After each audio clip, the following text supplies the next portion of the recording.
سارے کافر اکٹھے ہو کے آ گئے تھے، حضور کے گھر کا گھیرا ڈال لیا تھا کہ آج چھوڑیں گے نہیں، لیکن حضور ان کے سروں میں خاک ڈالتے گزر گئے۔ حفاظت اللہ نے اپنے محبوب کی ہے، بلکہ حضرت علی المرتضیٰ کو بستر پہ لٹایا، علی میرے بستر پہ سو جاؤ، امانتیں دے کہ تم بھی صبح آ جانا۔ حضرت علی بھی سو گئے، حضور کی حفاظت تو ہے ہی ہے، حضرت علی بھی سو گئے۔ جب صبح اٹھے تو انہوں نے دیکھا یہ تو علی المرتضیٰ ہے۔ اللہ اکبر، بڑے پریشان ہوئے کہ حضور کدھر گئے۔ اچھا، کسی نے حضرت علی سے پوچھا کہ تمہیں کیسے نیند آ گئی؟ ننگی تلواریں لیے وہ گھر کے ارد گرد تھے اور آپ چادر اوڑے سوئے تھے حضور کے مغالطے میں، وہ آپ کو بھی تو نقصان پہنچا سکتے تھے۔ تو حضرت علی نے کہا، حضور نے کہا تھا علی میرے بستر پہ سو جاؤ، صبح اٹھنا، امانتیں دینا اور مدینے آ جانا۔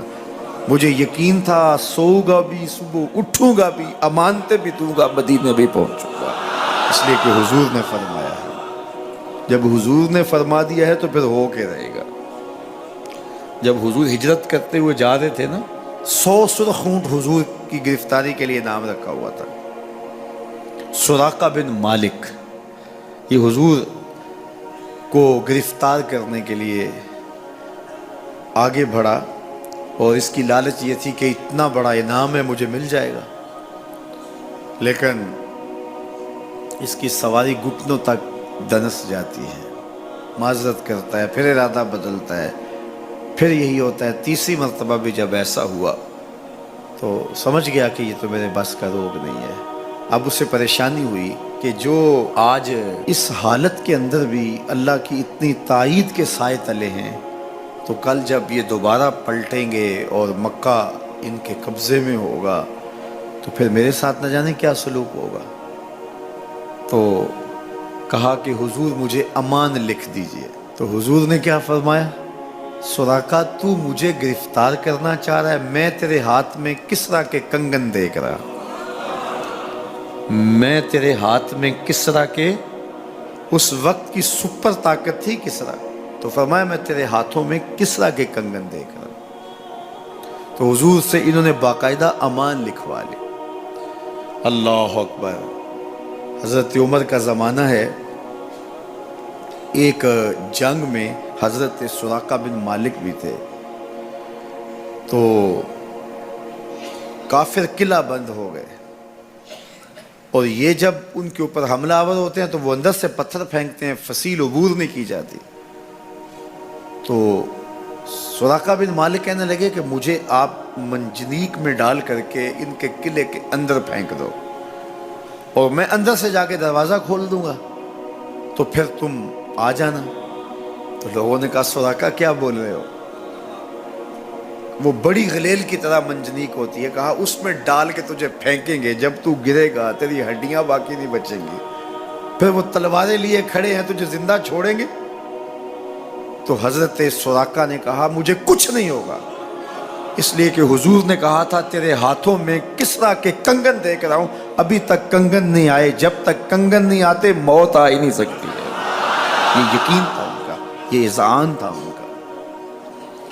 تو حضور کی حفاظت اللہ نے اپنے ذمہ کرم پہ لی ہے۔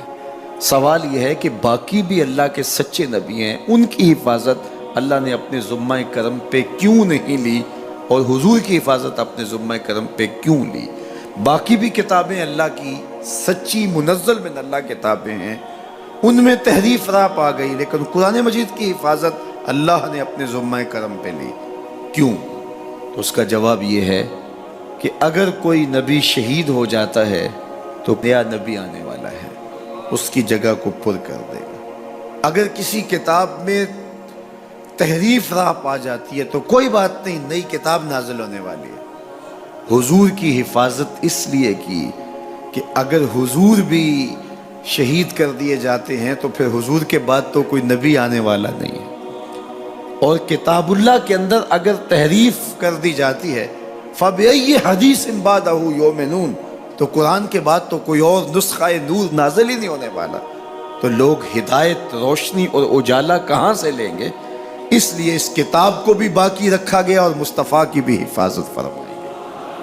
حضور کے آنے کے بعد اتمام دین ہو گیا. انا خاتم النبیین لا نبی بعدی، میں آخری نبی ہوں، میرے بعد کوئی نبی نہیں ہوگا. اور میں نے عرض کیا 100 آیات قرآنیہ، 210 احادیث اور صحابہ، تابعین، ائمہ اور بزرگوں کے ہزارہ اقوال اس میں موجود ہیں. سبحان الذی اسری بعبدہ، جس نے اپنے بندے کو سیر کرائی. من المسجد الحرام الی المسجد الاقصی، اللہ اکبر، مسجد حرام سے مسجد اقصی تک.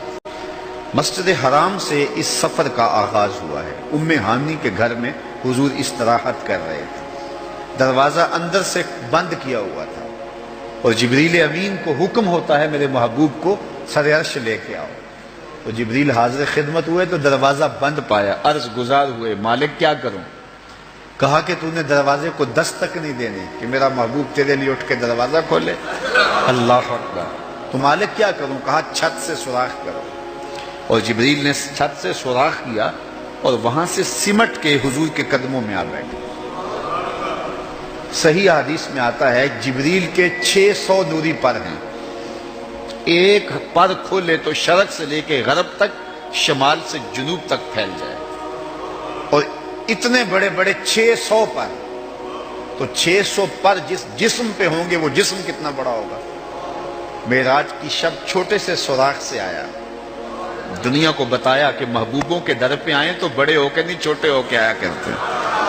تیرے ہندیاں سندیاں محبوبہ، اگر آپ کی توجہ ہو تو، تیرے ہندیاں سندیاں محبوبہ، میں کافر ہوا جے میں ہوا. اپنے وجود کی جب تک نفی نہیں نہ کی جاتی کچھ ملتا ہی نہیں ہے. جبریل سمٹ کے حضور کے قدموں میں آ بیٹھا. محبوب اب بھی سوئے ہوئے. اللہ اکبر. تبارک اللہ، شان تیری تجھی کو زیبا ہے بے نیازی. کہیں پہ جوش لن ترانی، کہیں تقاضے وصال کے. کوئی کوہ طور پہ جا کے کہہ رہا ہے رب ارنی انظر الیک، مالک دیکھنا چاہتا ہوں نقاب اٹھا دے. جواب ہوتا ہے نہیں نہیں تم نہیں دیکھ سکتے. اور ادھر محبوب سویا ہے، جبریل حاضر خدمت کھڑا ہے. محبوب اٹھو، رب انتظار کر رہا ہے. وہ جبریل قبل قدمہ، میرے محبوب کے قدم چوم لے. تو جبریل نے اپنے کافوری ہونٹ حضور کے قدموں پہ رکھ دیے. قبل تفعیل ہے، تفعیل کثرت ماخذ چاہتا ہے، یعنی اس کا معنی یہ نہیں کہ ایک بار چوم، اس کا معنی ہے بار بار چوم. تو جبریل حضور کے قدم چوم رہے ہیں. بشر تے چادر تان کے ستا، نور چمے پیا تلیاں. بشر تے چادر تان کے ستا، نور چمے پیا تلیاں. جس دی خاطر سجیاں ہویاں نے عرش بری دیاں گلیاں. بشر تے اگے وددا ہی جاوے، نوری رہ گیا تھلے. جس ویلے انہوں ود دیاں ویکھیا، آکے بلے بلے بلے. کوئی حد ہے ان کے عروج کی، بلغ العلاب کمال.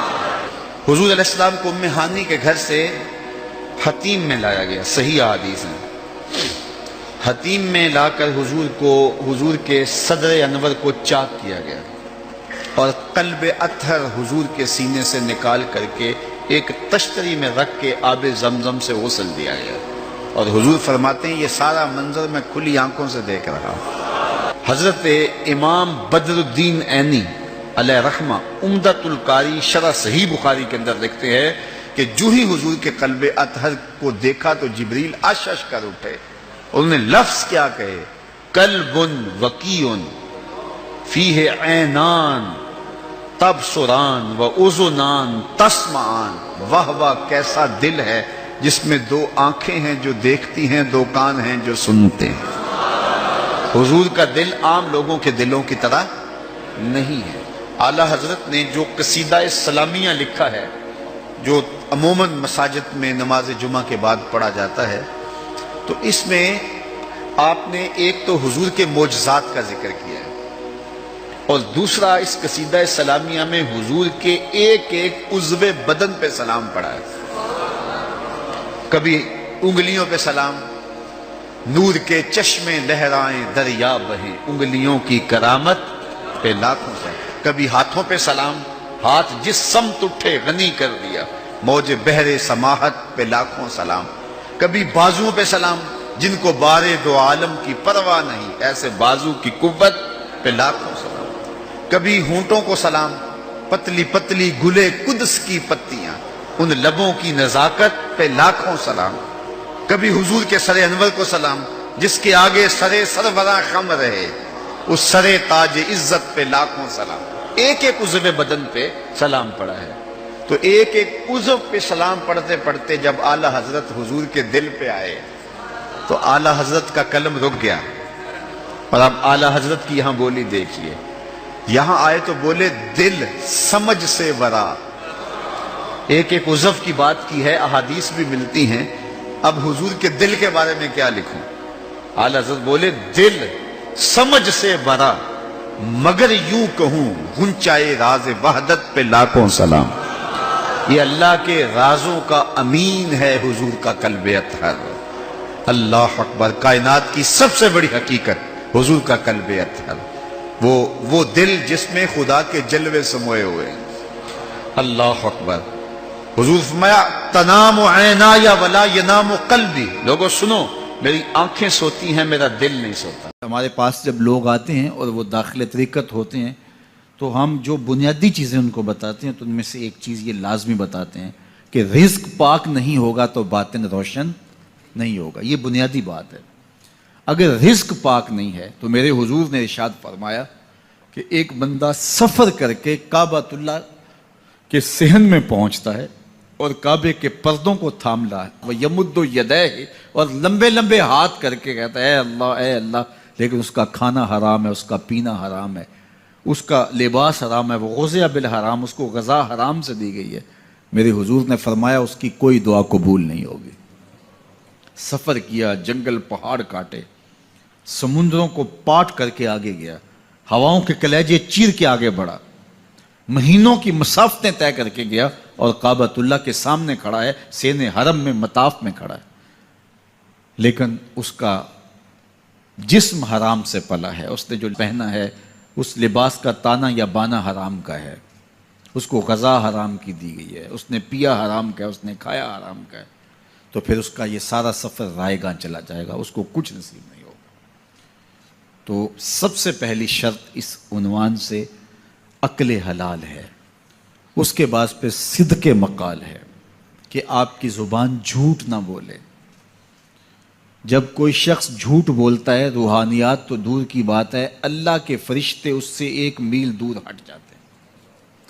جب کوئی شخص جھوٹ بولتا ہے تو حدیث پاک میں آتا ہے اس کے منہ سے ایک خاص قسم کی بدبو نکلتی ہے، اس بدبو کو ہم نہیں سونگھ پاتے لیکن فرشتے سونگھ لیتے ہیں، چونکہ فرشتے انتہائی حساس مخلوق ہے، اور وہ جھوٹ کی وجہ سے نکلنے والی بدبو کو سونگھتے ہیں۔ اللہ نے حضرت امام اعظم امام ابو حنیفہ رضی اللہ تعالیٰ عنہ کو یہ بصیرت عطا کی تھی اور یہ باطنی نظر بخشی تھی کہ جب کوئی شخص وضو کرتا تھا تو اس کے وضو کے پانی سے پہچان لیتے تھے کہ یہ کس گناہ کا مجرم ہے۔ جب بندہ وضو کرتا ہے تو وضو سے ہاتھوں کے گناہ جھڑتے ہیں، منہ کے گناہ جھڑتے ہیں، تو وہ وضو کے پانی سے اس بات کو محسوس کرتے تھے۔ اللہ نے ان کو وہ بصیرت عطا کی تھی، لیکن انہوں نے اللہ کی بارگاہ میں عرض کی مالک مجھ سے یہ چیز چھین لے، یہ چیز مجھے نہیں چاہیے۔ لوگوں کے بارے میں جو ہے وہ ایسا گمان پھر پیدا ہوتا ہے۔ تو فرشتوں کو اللہ نے وہ حساس جو ہے وہ پاکیزہ وجود دیا، اور ان کی حس ایسی ہے کہ وہ بدبو جو انسان بولتا ہے اور لفظوں سے جو اثرات نکلتے ہیں وہ محسوس کرتے ہیں۔ تو جب کوئی شخص جھوٹ بولتا ہے تو اس کے جسم سے، اس کی زبان سے جھوٹ کے ساتھ بدبو نکلتی ہے، اللہ کے فرشتے 1 میل دور تک پیچھے ہٹ جاتے ہیں۔ تو مجھے بتائیے جو شخص جھوٹ بولتا ہو کیا اسے کوئی روحانی مرتبہ مل سکتا ہے؟ یہ سوچا بھی نہیں جا سکتا، یہ امکانات سے ہی نہیں ہے۔ اللہ کے محبوب علیہ السلام سے پوچھا گیا کہ حضور کوئی مسلمان، کوئی مومن کیا بزدل ہو سکتا ہے؟ فرمایا نہیں، وہ بہادر ہوتا ہے، لیکن ہو سکتا ہے کبھی اس سے بزدلی بھی سرزد ہو جائے، انسانی کمزوری ہے، کبھی انسان بہت طاقت میں ہوتا ہے اور کبھی انسان کمزور بھی پڑ جاتا ہے، فرمایا ہو سکتا ہے کبھی اس سے ہو بھی جائے۔ پھر پوچھا کہ بخل کر سکتا ہے؟ فرمایا نہیں، مومن سخی ہوتا ہے لیکن ہو سکتا ہے کبھی اس سے بخل بھی ہو جائے، کبھی کبھی دولت اسے اچھی بھی لگنے لگ جاتی ہے، جس طرح فرمایا گیا کہ اولاد مبخلتن مجبنتن، یہ جو اولاد ہوتی ہے یہ بندے کو بخیل بھی بنا دیتی ہے اور بزدل بھی بنا دیتی ہے. جب اولاد نہیں ہوتی تو بندہ سخی بھی ہوتا ہے اور بندہ جو ہے وہ مشکل حالات میں بھی کود جاتا ہے، لیکن جب اولاد ہوتی ہے تو پھر مشکل حالات میں کودنے سے پہلے سوچتا ہے میرے بچے ہیں یتیم ہو جائیں گے، اس کو یہ خیال آتا ہے. پہلے وہ ایسے مال لٹاتا ہے لیکن اولاد ہو جائے تو پھر وہ اولاد کا سوچتا ہے کہ ان کے لیے کچھ میں جمع کر لوں. تو اولاد فرمایا میرے حضور نے کہ مبخلہ و مجبنہ، یہ بخیل بھی کر دیتی ہے اور یہ کمزور اور بزدل بھی بنا دیتی ہے. تو مومن ہوتا بہادر ہے لیکن ہو سکتا ہے کبھی اس سے بزدلی بھی ہو جائے. مومن سخی ہوتا ہے لیکن کبھی ہو سکتا ہے اس سے بخل بھی ہو جائے. لیکن تیسرا سوال حضور سے پوچھا گیا کہ مومن جھوٹا ہو سکتا ہے، تو اس پہ دو ٹوک کہا نہیں، جھوٹا نہیں ہو سکتا. یہ نہیں ہو سکتا کہ مومن ہو اور جھوٹا ہو، وہ سچ بولنے والا ہوگا. تو عقل حلال اور صدق مقال، یہ دو خوبیاں جو ہیں یہ اہل اللہ کا طرائے امتیاز ہے اور یہ مجھے اور آپ کو اختیار کرنی چاہیے. حضرت خلیل اللہ جب وادی غیر ذی زرع میں سیدہ ہاجرہ اور ان کے معصوم نو نہال کو چھوڑ کر کے جانے لگے، ایسی وادی جہاں حیوانی وجود بھی نہیں تھا، نباتات بھی نہیں پائے جاتے تھے، پانی کا ایک قطرہ بھی دستیاب نہیں تھا، کالے سیاہ محیط پہاڑ جیسے فولاد پگھلا کے ڈال دیا ہو، وہ وادی جہاں دن کو بھی خوف آئے وہاں حضرت ہاجرہ نے راتیں بھی گزاری. کتنا دردناک لمحہ تھا. جب سحری کا وقت ہوا حضرت خلیل اللہ دعائیں دے کے رخصت ہونے لگے، حضرت ہاجرہ سلام اللہ نے آگے بڑھ کے اپنے شوہر نامدار کا دامن پکڑ لیا. تمسکت بعضیالہ، دامن پکڑ کے بولی میرے شوہر نامدار، اس محیب وادی میں، اس پہاڑوں کے دامن میں جہاں دن کو بھی خوف آئے، نو نہال معصوم کے ہمراہ مجھے چھوڑ کے کہاں جا رہے ہو؟ حضرت خلیل اللہ نے کوئی جواب نہیں دیا. پھر قدم اٹھایا تو زوجہ نے پھر دامن پکڑا، پھر وہی سوال، پھر کوئی جواب نہیں آیا. تیسری مرتبہ دامن پکڑا، خلیل اللہ کی جانب سے کوئی جواب نہیں آیا. تو خاتون خود بولی کیا اللہ کا حکم تو نہیں؟ تو حضرت خلیل اللہ نے کہا نعم، ہاں اسی کا حکم ہے. حضرت ہاجرہ نے دامن چھوڑ دیا، کہا جائیے خیر سے جائیے، اگر اس کا حکم ہے وہ ہمیں ضائع نہیں ہونے دے گا. جہاں دن نہیں گزارے جا سکتے تھے پھر اس خاتون نے وہاں راتیں بھی کاٹی. وہ وادی جس میں وحشت بھی قدم رکھتی تھی ڈر ڈر کے، جہاں پھرتے تھے آوارہ تھپیڑے بادے سر سر کے، جہاں پر گھاس اگتی ہے، جہاں نہ پھول کھلتے ہیں، مگر وہ سرزمین ہے آسماں بھی جھک کے ملتے ہیں. اپنی پاک باز بیوی اور نو نہال بیٹے کو چھوڑ کے حضرت خلیل اللہ دعائیں دے کے رخصت ہو گئے. تھوڑا سا توشہ تھا، 2-1 دن کے بعد ختم ہو گیا. پھر ماں کی چھاتی سے دودھ بھی خشک ہو گیا. نو نہال پیاس سے تڑپنے لگا. ماں تو پھر ماں ہوتی ہے، تڑپتی ہوئی ممتا کا دل بے قرار ہوا. ایک پتھر کے سائے میں معصوم اسماعیل علیہ السلام کو لٹایا اور پانی کی تلاش میں جبل صفا پہ چڑھی. اطراف میں آسمانوں کی طرف دیکھا، کہیں کوئی پرندے اڑتے دکھائی دیں اور پانی کا نشان ملے اور میں وہاں سے بیٹے کے لیے 2 بوند لے آؤں، لیکن کچھ دکھائی نہیں دیا. تا حد نظر پھیلا ہوا آسمان ہی آسمان ہے اور پہاڑ ہی پہاڑ نیچے دکھائی دیتے ہیں. پھر مروہ پہ آئیں، درمیان میں نشیبی جگہ تھی، وہاں بیٹے کا من موہنا چہرہ دکھائی نہیں دیتا تھا. دوڑ کے گزری اور جا کے صفا پہ گھوم کے دیکھا، کچھ نظر نہیں آیا. ادھر بھی دیکھ لیا ادھر بھی دیکھ لیا، لیکن ماں تھی. پھر دوبارہ صفا پہ آئی، صفا پہ دیکھا کچھ دکھائی نہیں دیا. پھر تڑپ کے مروہ پہ آئیں، وہاں پھر دیکھا کچھ دکھائی نہیں دیا. پھر صفا پہ آئی، کبھی صفا پہ کبھی مروہ پہ. تڑپتی ہوئی ماں کی ممتا، بے قرار دل، ادھر پانی کی پیاس سے تڑپتا ہوا معصوم اسماعیل پتھر کی اوٹ میں. درمیان سے ماں گزرتی ہے تو بھاگ کے گزرتی ہے کہ بیٹے کا من مونا چہرہ بھی نگاہوں کے سامنے رہے.